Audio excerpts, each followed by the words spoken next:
ساتلی ده، خو علمي مراکز هم فعال ساتلی شي. په هغو سختو شرایطو کې به چې کله موږ دلته راتللو د دې مفتي صاحب مبارک کور ته بیا ولې موږ یوه شپه لاړلو. ده د خپل د مدرسې د علمي خدمات ما ته تشریح کړله. نو ما ورته ویل چې الله جل جلاله دې دغه علمي خدمات دې تا لپاره قبول وګرځوي او الله جل جلاله دې دا ذریعه او توښه د نجات د تا او د تا د کورنۍ لپاره وګرځوي په آخرت کې. په همغو سختو جنګي شرایطو کې چې چاپې به وي، مشکلات به وو، د ده او دې ته ورته په دې نورو جماعتونو کې هغه د تعلیم او د تعلم سلسله هم ډېر په شوق او په ډېر معیاري شکل سره په مخ باندې روانه وه.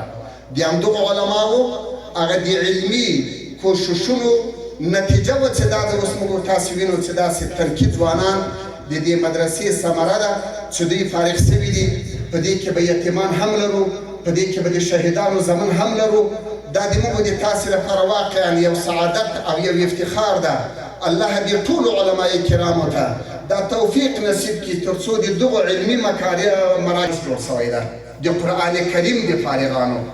دغه فراغت د الله جل جلاله دې مبارکانو ته مبارک وګرځوي او د دوی اقاربو ته چې هغه د دوی پلرونه دي یا د دوی مندې دي د هغوی لپاره د الله جل جلاله مبارک وګرځوي.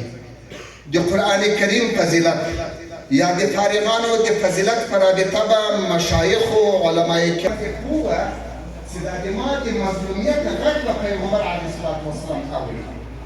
پیغمبر علیه الصلاة والسلام د اوښې مالک ته غږ وکړی ته رسي.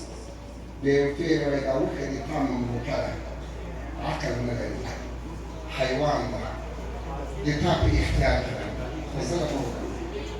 د دې چې څومره توانمندي وي هموږمره بار وباله. بله ورځ یو کارزنده هوسۍ ښکار کړله. هوسۍ په غرونو کې دا هوسۍ دلته سترې پکتیکا په غرونو کې لاړې. کارزن هوسۍ ښکار کړله. نو دغه هوسۍ په دې باندې پوه ده چې پیغمبر علیه السلام